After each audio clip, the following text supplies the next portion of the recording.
Bienvenue à tous, mesdames et messieurs, bienvenue au webinaire de la Coalition dynamique sur les REL de qualité.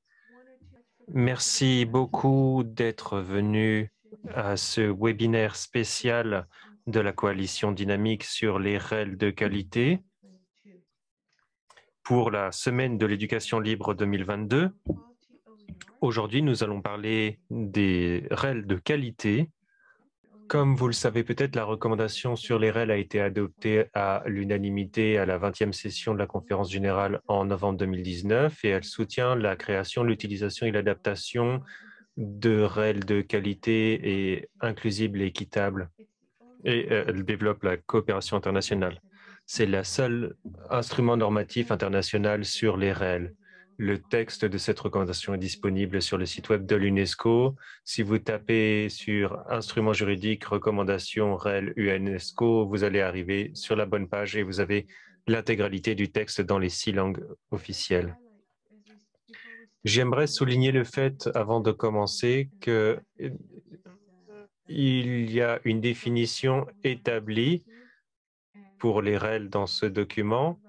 Voilà quelle est la base de notre travail ici. Les ressources éducatives libres sont des matériaux d'apprentissage, d'enseignement et de recherche qui sont sous n'importe quel format immédiat, qui sont dans le domaine public, auxquels on peut accéder, réutiliser, réadapter et redistribuer sans frais.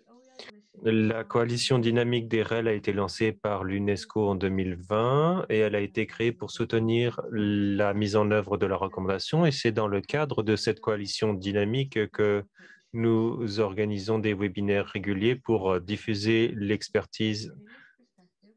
Et dans ce cadre, nous organisons aujourd'hui un webinaire sur la qualité. Les REL de qualité, eh bien, l'assurance qualité est essentielle pour l'utilisation généralisée des REL et nous pensons qu'il est important de parler des différents projets sur la qualité des REL et les stratégies utilisant des technologies pour régler cette question de la qualité. Là, vous avez à l'écran une partie de la recommandation sur les REL qui a trait à cela. Et là, vous avez le point 3.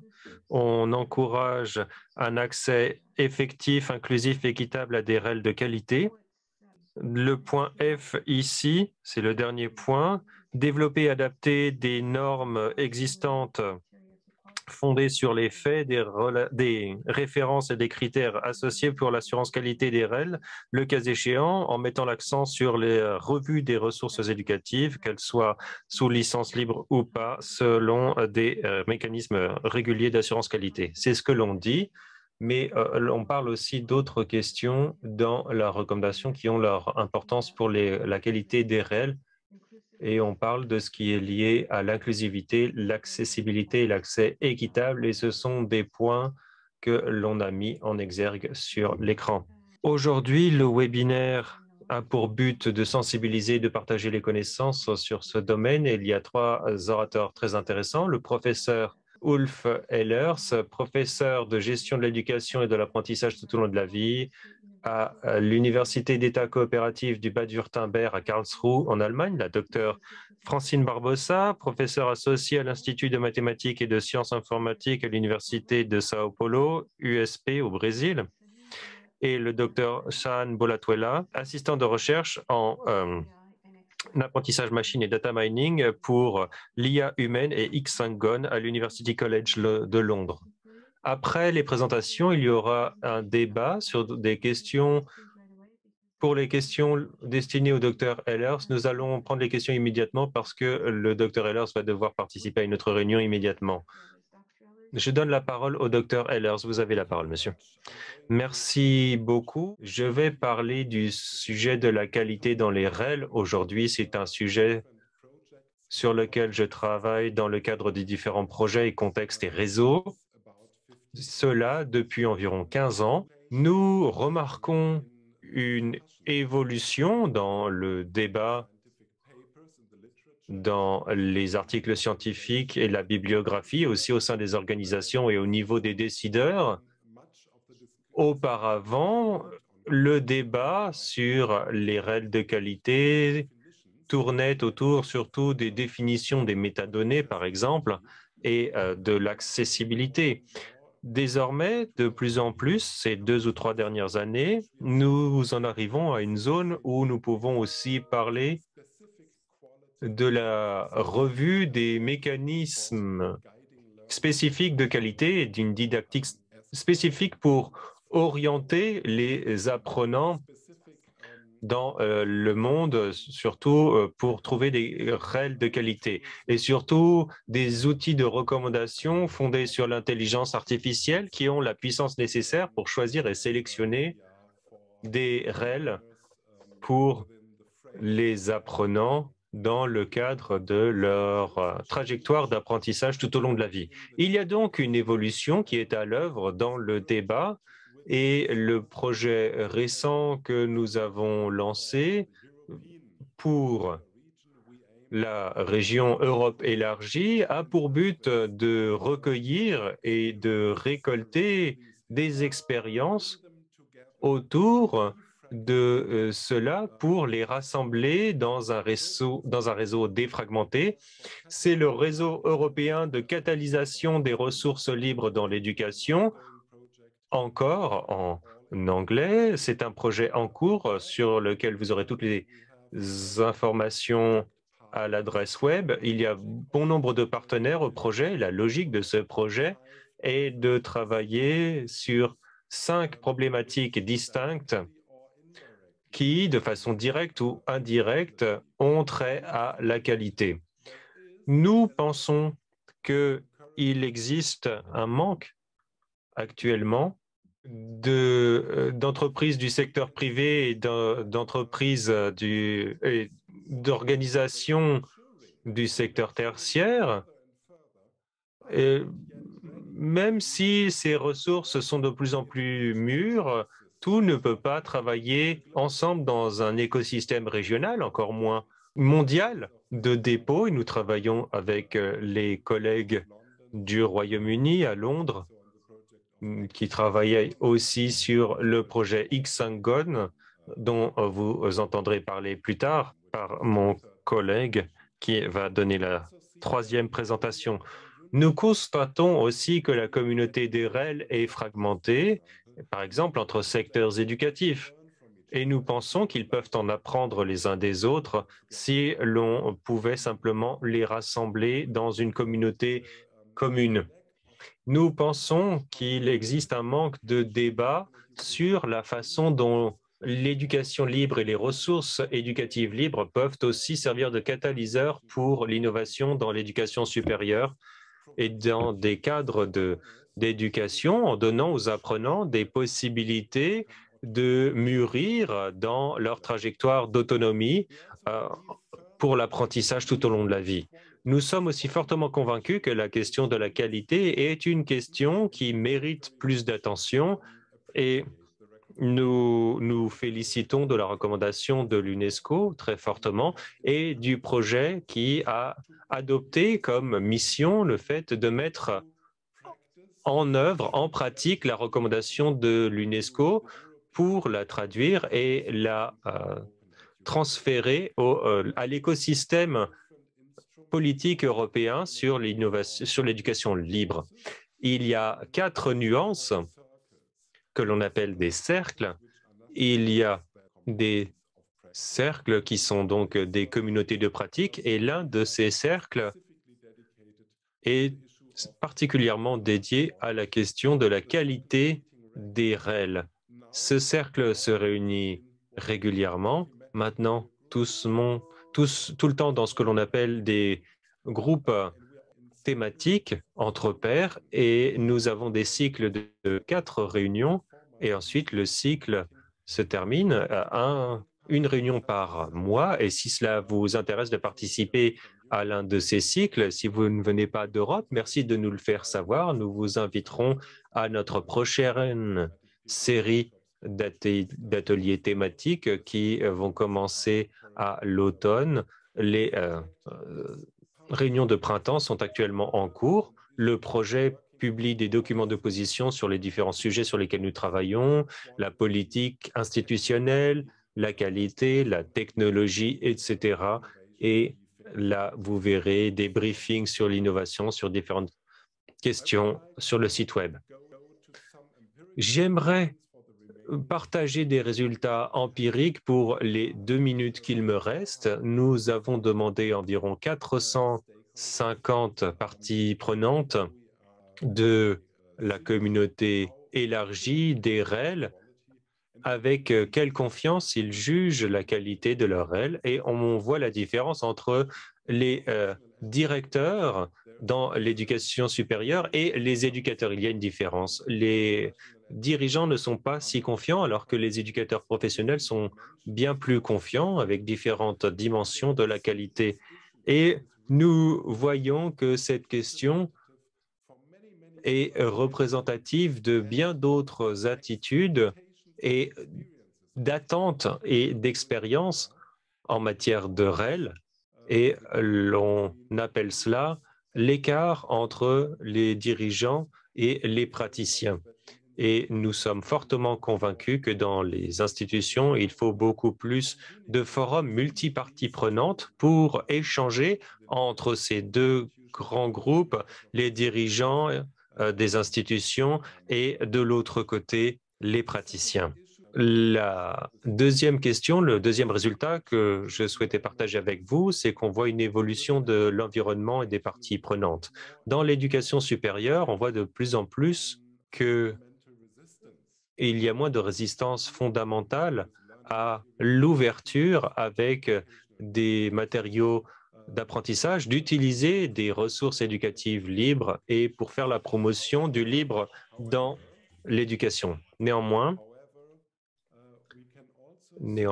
nous pouvons aussi voir qu'il y a des attitudes tout à fait différentes vis-à-vis de cela. Il y a des éducateurs, et nous avons créé des archétypes pour cela, des éducateurs qui sont ouverts au partage complet tout le temps. Et puis ensuite, il y a des éducateurs qui disent qu'ils voudraient bien partager, mais seulement si on peut faire cela et seulement si notre institution nous y encourage et nous soutient. Et puis, il y a aussi des éducateurs qui ne s'opposent pas vraiment au REL, mais qui ne sont pas particulièrement friands de partage non plus. Et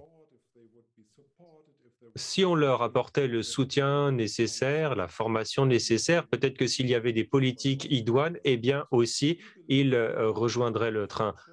Et donc, voilà,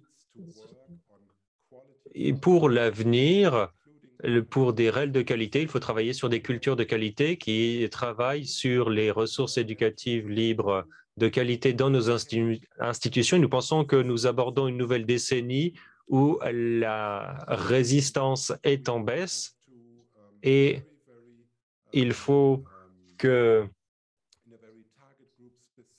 nous ciblions des groupes tout à fait distincts et précis, que nous échangions avec les enseignants et les éducateurs dans les institutions avec lesquelles nous travaillons pour pouvoir les embarquer, mais nous pensons que nous entrons dans une phase où les REL sont sur le point d'être adoptés massivement. Nous pensons que c'est très bien et nous vous encourageons à rejoindre notre projet, rester connectés et influer sur le discours en Europe et dans le monde entier. Je vous remercie. Merci beaucoup, professeur Ehlers. Merci d'avoir pris le temps de faire votre présentation. Donc, si j'ai bien compris, vous devez nous quitter cet instant. Et je vous remercie pour votre présentation. Et si vous avez des questions à Dr. Ehlers, n'hésitez pas à la poser dans le chat et nous allons lui transmettre vos questions. Notre prochain intervenant est Dr. Francine Barbosa. Dr. Barbosa, vous avez la parole. Je m'appelle Helen, je viens du Brésil, de l'Université de Sao Paulo. Je suis ravie d'être ici aujourd'hui. Je vous remercie de m'avoir invitée à cette conférence. Alors, je vais vous parler des attributs de qualité pour les ressources éducatives libres. Et ensuite, je vous parlerai de l'impact des métadonnées des REL. Aujourd'hui, les REL sont largement disponibles Mais comment pouvons-nous connaître la qualité de ces ressources? En fait, garantir la qualité des REL doit être considéré comme une préoccupation fondamentale de la part de la communauté et il ne s'agit pas uniquement d'une problématique qui doit intéresser les éducateurs. Alors, il y a eu certaines initiatives sur les attributs de qualité ou sur les modèles de qualité pour améliorer la qualité des REL. Cependant, une analyse complète sur la gestion de la qualité des REL fait toujours défaut. Alors, quel est notre premier objectif? Il s'agit de fournir un aperçu détaillé des principaux attributs de qualité et des modèles de qualité pour les REL existants dans la littérature. Pour cela, nous avons adopté une perspective théorique en effectuant une cartographie systématique des attributs de qualité des REL. Ici, vous voyez nos questions de recherche. Alors, je vais me recentrer sur la première question uniquement. Donc, quels sont les modèles et les attributs de qualité proposés pour les REL? Alors là, vous voyez notre recherche, notre base de recherche. Nous utilisons 6 bases pour cette recherche et nous avons un processus de cartographie systématique. Nous n'avons trouvé que 9 documents qui portent sur la qualité des attributs des REL, donc 9 articles qui ont été sélectionnés à la fin du processus. Donc les REL peuvent également être considérés comme des logiciels en quelque sorte. Et on s'est posé la question sur les articles s'agissant de leur qualité et certains attributs de qualité étaient abordés dans tous les articles, par exemple l'accessibilité ou la facilité d'utilisation. Mais il y avait d'autres attributs de qualité comme la sécurité, la stabilité, la portabilité. Et ces attributs-là avaient uniquement quelques occurrences dans les articles. Et nous pensons que ces attributs méritent que l'on s'y intéresse davantage. Nous avons également tenté de définir les attributs éducatifs abordés par les études primaires dans notre cartographie. Donc, en bas de la page, en fait, vous voyez les attributs les plus prévalents, comme navigabilité, etc. En bas de la table, il y a les attributs moins prévalents. Donc, en haut, on a les attributs les plus prévalents et en bas, les moins prévalents. Nous avons analysé les principaux attributs de la qualité de l'enseignement et cette recherche nous a amené à notre deuxième objectif, c'est-à-dire analyser l'impact des métadonnées sur la qualité des REL. Pour ce faire, nous avons adopté une perspective plus pratique. Nous avons mené une étude exploratoire sur les métadonnées des REL. Dans notre étude, nous avons étudié 1 million de données en utilisant des robots d'indexation avec un traitement automatique et manuel, bien entendu. Alors, les résultats montrent que plusieurs types de métadonnées n'avaient pas été pris en compte lors des recherches.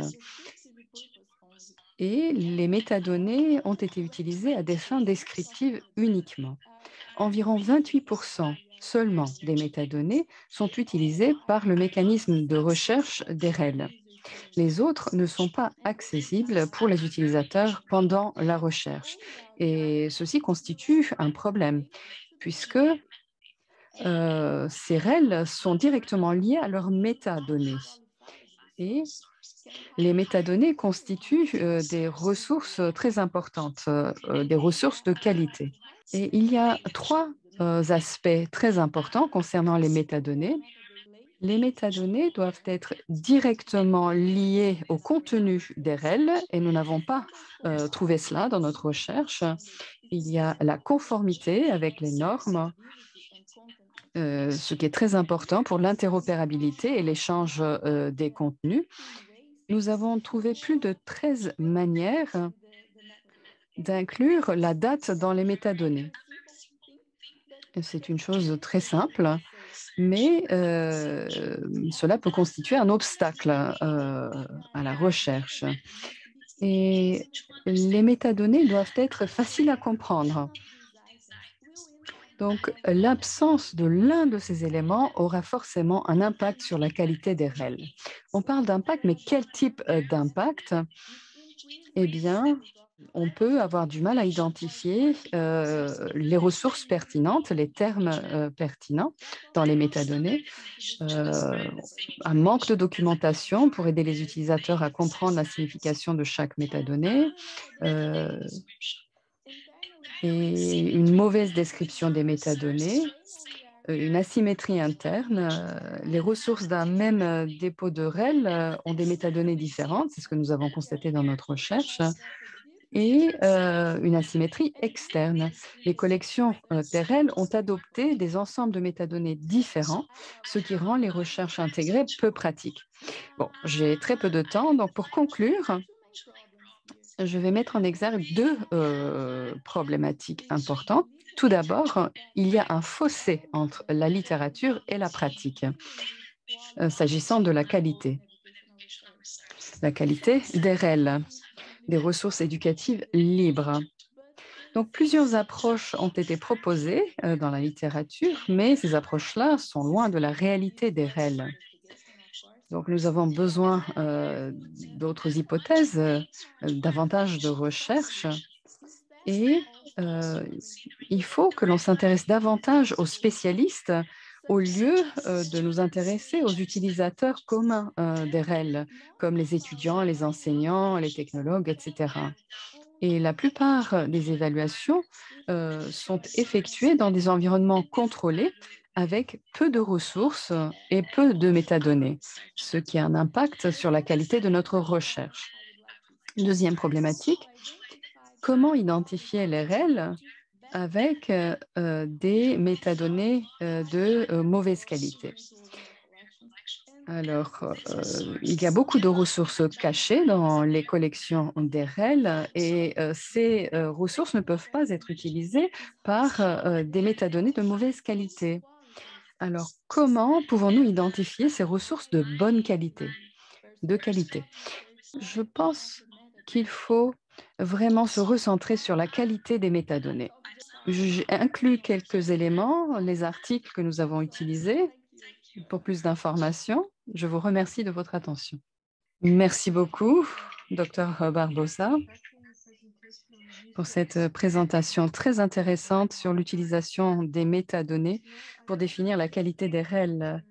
Je vais maintenant donner la parole à un professeur qui va nous présenter un exposé sur l'intelligence artificielle. Merci, Zeynep. Bonjour à tous. Je m'appelle Sahan Boulatwela. Je travaille au sein du Centre pour l'intelligence artificielle à University College de Londres. Et nous avons travaillé sur un projet financé par l'Union européenne qui s'appelle X5Con. Et il s'agit d'identifier la plupart des difficultés évoquées par Dr Barbosa et Dr Ehlers. Grâce à ce projet, nous avons essayé d'utiliser l'intelligence artificielle et les nouvelles technologies pour intégrer ces éléments. Et nous avons un nouveau projet afin de renforcer la collaboration entre l'être humain et l'intelligence artificielle. Nous souhaitons de cette manière faire un lien entre l'intelligence artificielle et l'être humain pour accroître la qualité des REL. Alors, vous voyez les chiffres à cet écran. Il y a des centaines de référentiels des REL distribués à travers le monde. Ils sont très fragmentés. Nous n'avons pas suffisamment de connaissances sur le fonctionnement de l'apprentissage. Il faut creuser davantage. Il y a une demande très importante concernant ces informations. Il faut centraliser ces informations pour pouvoir faire un lien entre les bons utilisateurs avec la bonne information au bon moment. Et c'est ce que fait le projet X5GON. C'est ce que tente de faire ce projet. Nous utilisons l'intelligence artificielle pour détecter les REL et nous utilisons également l'IA pour enrichir ces éléments et faire le lien avec les utilisateurs. Nous utilisons des approches qui ont été évoquées par d'autres intervenants, comme la recherche et les recommandations. Nous avons identifié déjà 100 000 éléments dans les différents référentiels que nous avons inclus dans notre collection. Donc, brièvement, X5GON a un aspect technique. Donc, nous avons ces matériaux qui sont détectés en utilisant les robots d'indexation. Ensuite, nous avons la conduite de données qui inclut ces données. Et par exemple, si c'est un PDF, nous allons extraire le texte et nous essayons d'en extraire le contenu, l'information contenue dans le fichier. Et on fait également des évaluations qualité, puisque nous avons des centaines de milliers de contenus et il faut faire une assurance qualité à grande échelle. Et nous prenons ces informations et nous faisons des évaluations sur la qualité de ces ressources. Alors, la qualité est très importante, comme nous avons déjà entendu dans les interventions précédentes, et il y a différents aspects concernant cette qualité. En 2019, nous avons tenté de définir cette qualité en étudiant les différents paramètres. Il y a les organisations, les utilisateurs eux-mêmes. Il y a également la facilité de compréhension. Si le matériau est facile à comprendre, s'il est récent, si tous les sujets sont couverts, si le son d'une vidéo est bon, et si on arrive à comprendre le contenu. Et tous ces éléments contribuent à définir ce concept que l'on appelle la qualité. Et faire l'assurance qualité est une tâche extrêmement difficile. Donc, nous avons d'abord cherché le succès facile et nous avons étudié les référentiels, leur contenu. Nous avons commencé à comprendre où trouver les différents contenus. Et nous avons fait le lien avec les ressources que nous avions à notre disposition. Et ce que vous voyez ici, c'est que il y a également des biais à prendre en compte. Il y a des enseignants formidables qui créent des contenus très intéressants, très utiles. Et il faut aller au-delà de cet aspect. Et c'est ce que nous faisons. Nous allons de plus en plus vers l'apprentissage machine.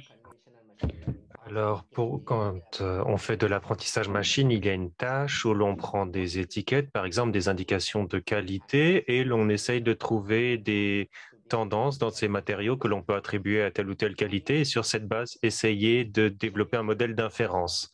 Pour ce faire, ce que nous avons vu, c'est que certains de ces attributs que nous avons déterminés comme étant associés à la qualité pouvaient être extraits automatiquement de certaines des notations que nous faisons dans X5GON. Et lorsqu'il s'agit des étiquettes de qualité, il y a deux types, les étiquettes explicites où les utilisateurs vont dire ça, c'est de qualité supérieure ou moyenne, on va donner des notes avec des étoiles. Et puis, il y a des déclarations implicites, par exemple, une personne qui consomme le matériau montre que c'est utile et pour voir quelle est la consommabilité des documents. Dans notre cas, nous avions accès à ces données d'interaction venant de vidéolecture.net où des gens regardent des vidéos éducatives et sur cette base, nous avons essayé de construire un modèle de supervision pour essayer de prédire la qualité d'engagement des matériaux vu le type de langage qui est utilisé dans ces conférences en vidéo, bien leur durée, etc.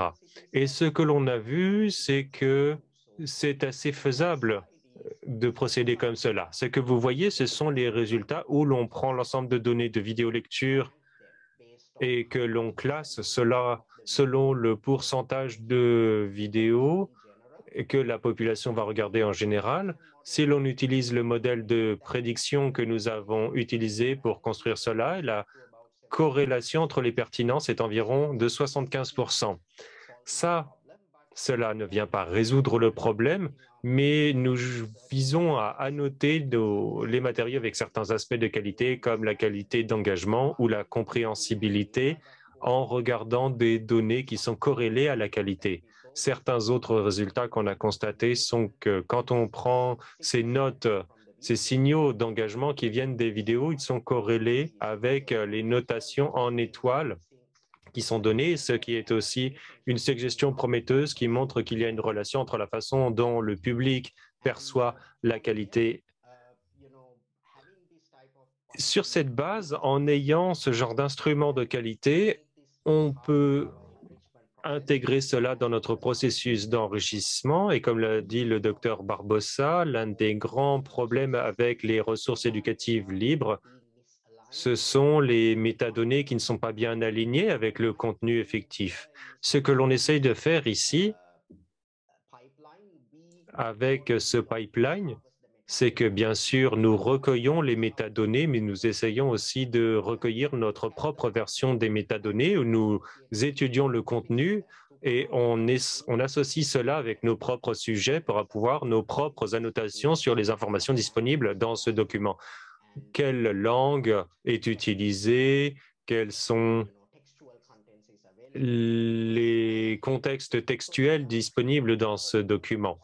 Nous construisons notre propre écosystème, nos propres versions de métadonnées qu'on utilise dans notre moteur de recherche pour trouver des résultats plus pertinents et pour mieux aligner les documents sur les besoins des utilisateurs.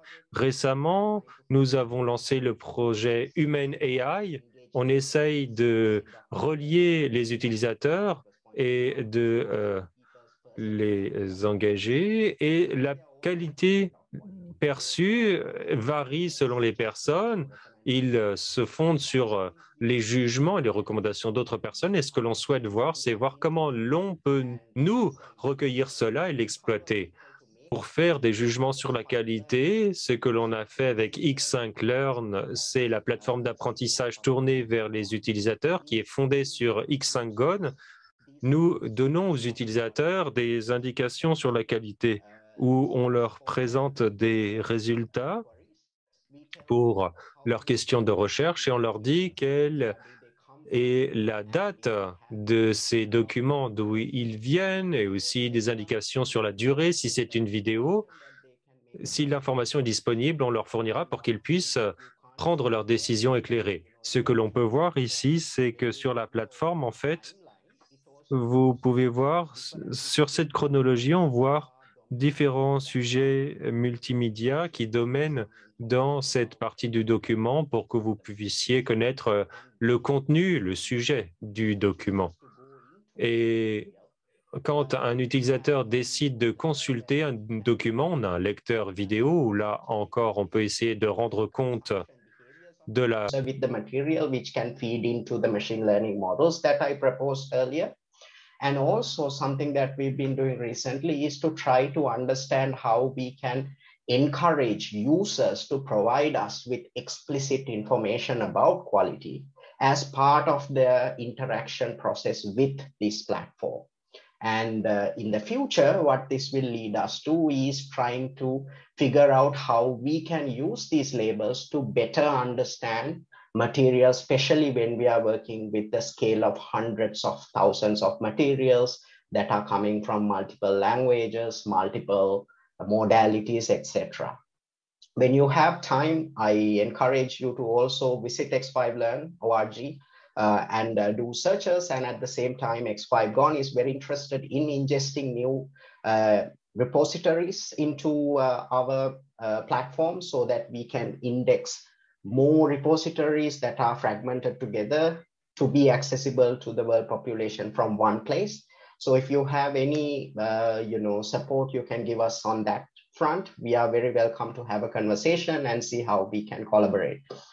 Thank you very much. That is what I wanted to present today. Once again, if you want to contact me and follow up on this, you can contact me via my email. And yes, I hope this was a fruitful session for you. Thank you. Thank you very much, Mr. Sahan Bulatwela, for this excellent presentation on how AI can enhance the development of OER. We will now open the floor to the discussion. We have some questions. The first question is how AI works to provide quality to OER. I can start with responding to that. So, when you look at the literature, one of the things you can see is there's standards and there's this specific thing where we build specific quality instruments that address different parts of overarching quality, the concept of quality.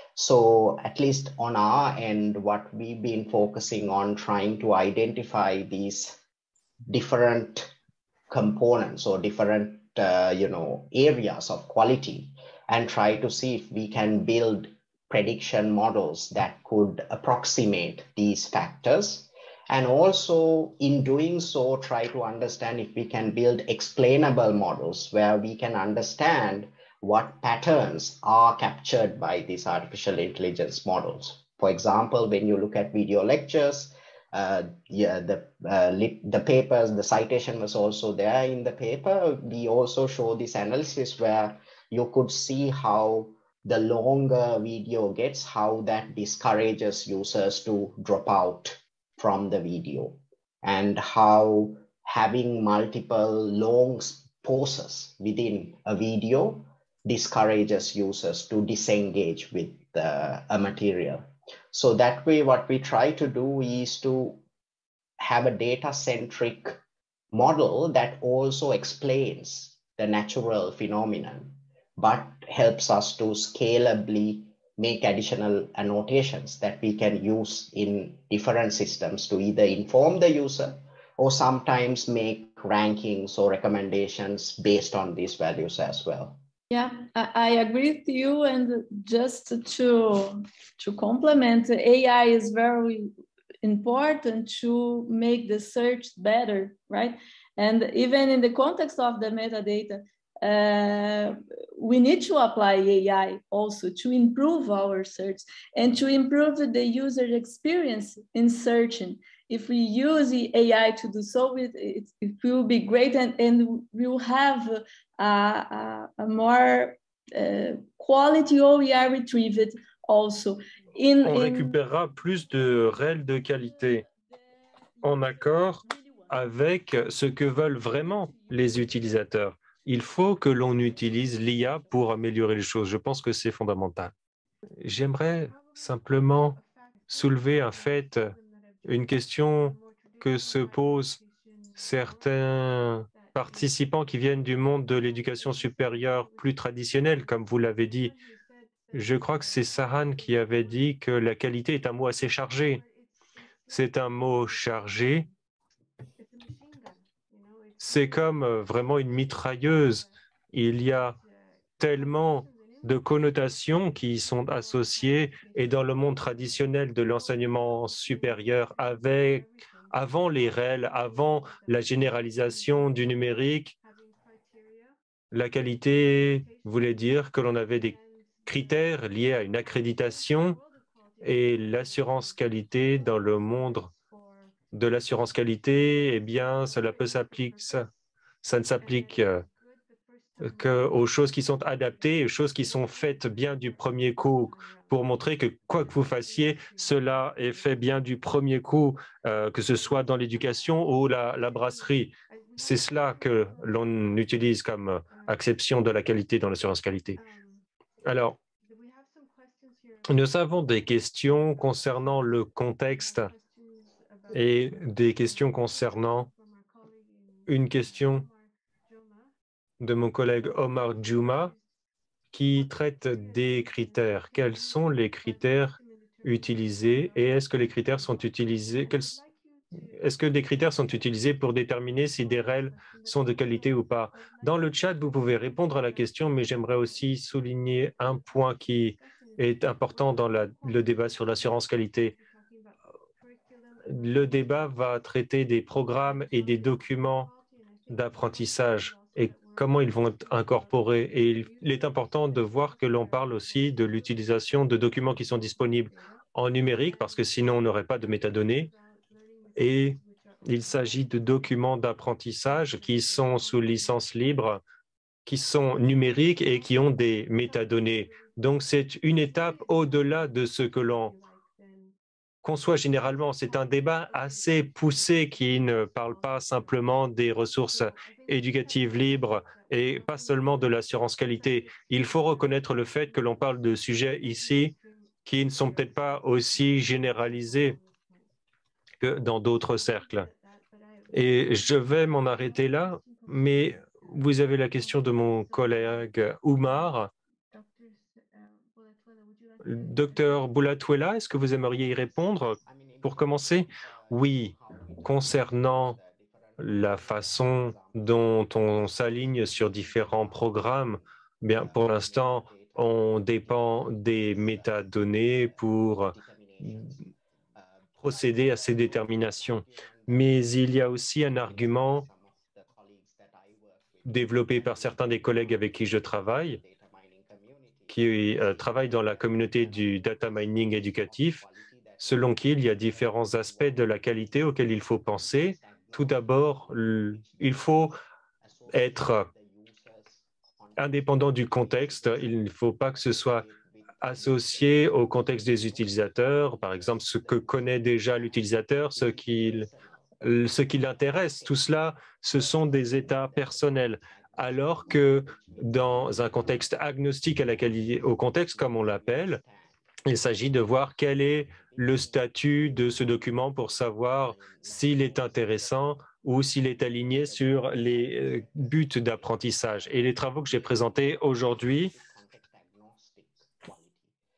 traitent surtout de la qualité indépendante du contexte. Il s'agit donc d'une estimation générale du statut de ces documents pour pouvoir toucher la population générale. Mais dans X5 Learn, il y a un autre axe de travail que l'on appelle l'algorithme TrueLearn, qui est un algorithme de personnalisation qui utilise cela comme un facteur, mais qui tient aussi compte des intérêts, des connaissances de l'utilisateur pour voir si le document est véritablement aligné avec l'apprenant. De cette façon, si vous regardez les plateformes d'apprentissage, le fait qu'un document soit bon ou pas dépend de toute l'information qui est donnée au système pour qu'il prenne cette décision. Ensuite, l'utilisateur nous fait un retour sur ce qu'il pense de l'alignement ou le manque d'alignement. Donc, si le résultat est bon ou pas, dépend également du contexte. Est-ce que je peux ajouter quelque chose? Oui, je suis d'accord. L'alignement des contenus fait partie de la qualité des REL, c'est un point très important. Et nous avons fait des recherches sur les REL dans le contexte des langages de programmation. Et ce type de REL est beaucoup plus difficile à trouver et la qualité est moins bonne lorsqu'on les compare avec les REL dans l'informatique, l'ingénierie informatique, par exemple. En fait, tout cela dépend du contenu. Et il est vraiment très important d'avoir un échange entre les experts et les utilisateurs, car nous avons besoin des spécialistes, nous avons besoin des experts, mais nous avons également des utilisateurs, les enseignants, les élèves, les étudiants en informatique. Nous avons besoin des deux parties. Il faut que les deux parties soient engagées, soient impliquées pour travailler ensemble afin d'aboutir à des REL de bonne qualité.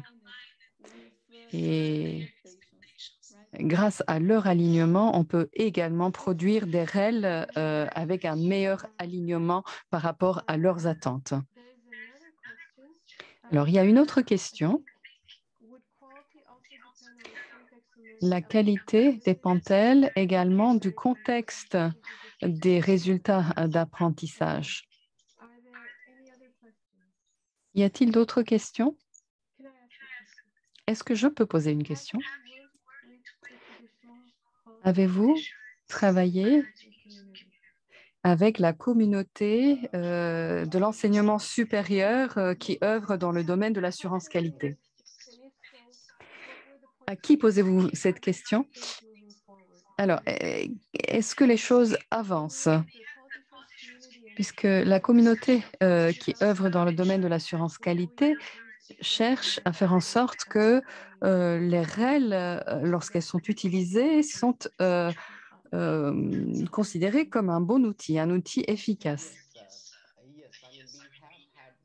Oui, oui, nous avons eu des conversations avec le secteur de l'enseignement supérieur sur les résultats de qualité qui sont attendus de la part des bibliothèques et des universités, des facultés. Et il y a des éléments qui résonnent, qui reviennent encore et encore. Et ces éléments portent sur l'identification par l'universitaire de l'information appropriée.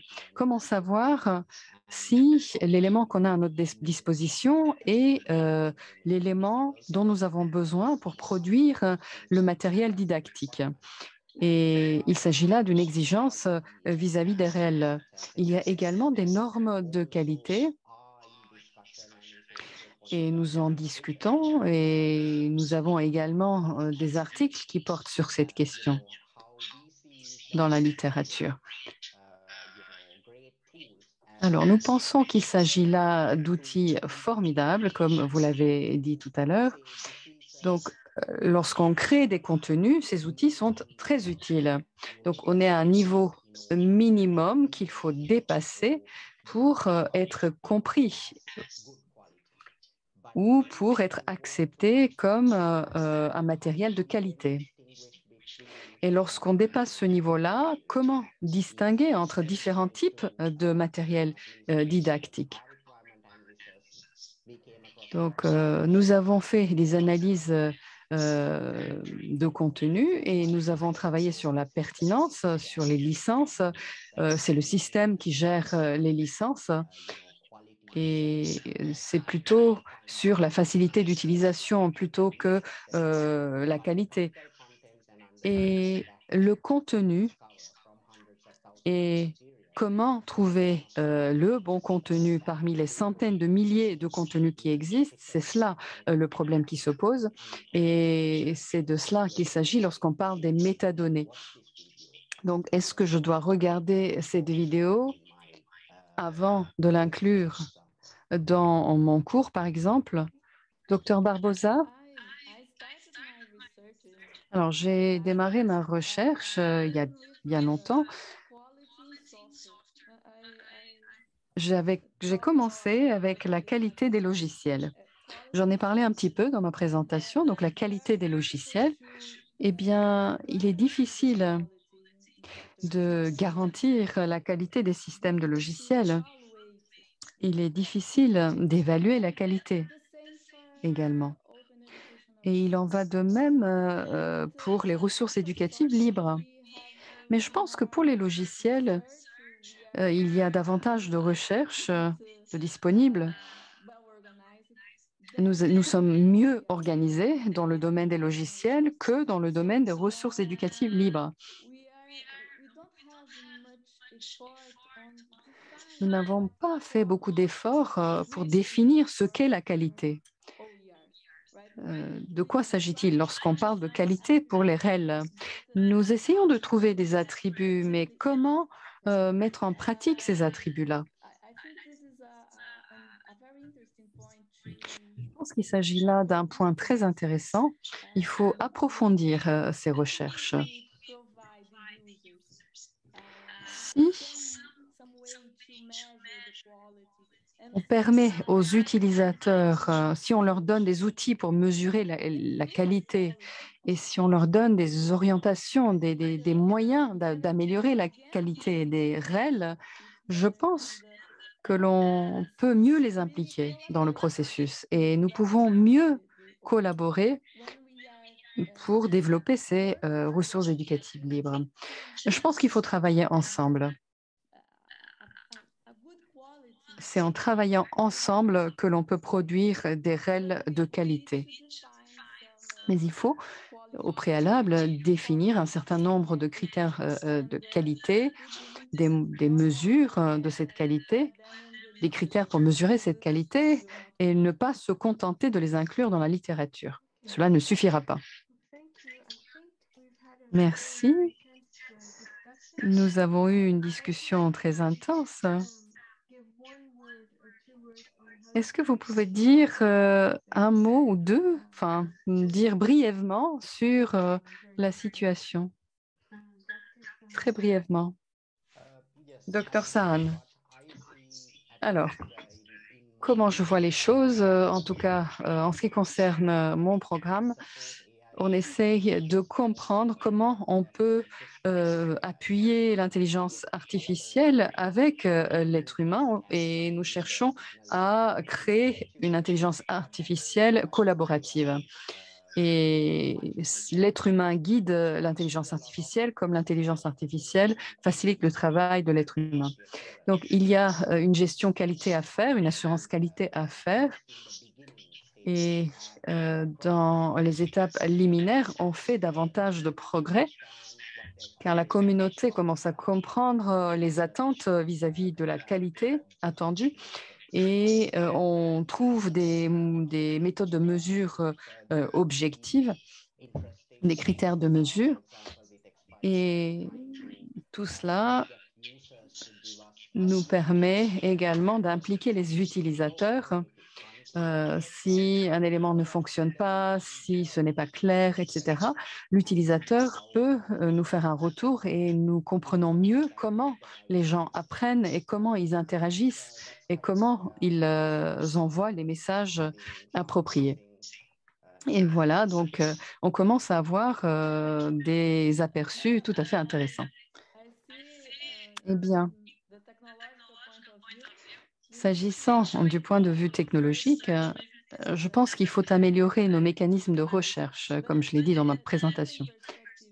Mais s'agissant de l'être humain, je pense qu'il faut améliorer notre collaboration. Nous devons motiver, nous devons impliquer les gens et il faut les impliquer dans le développement des ressources éducatives libres. Nous sommes très isolés.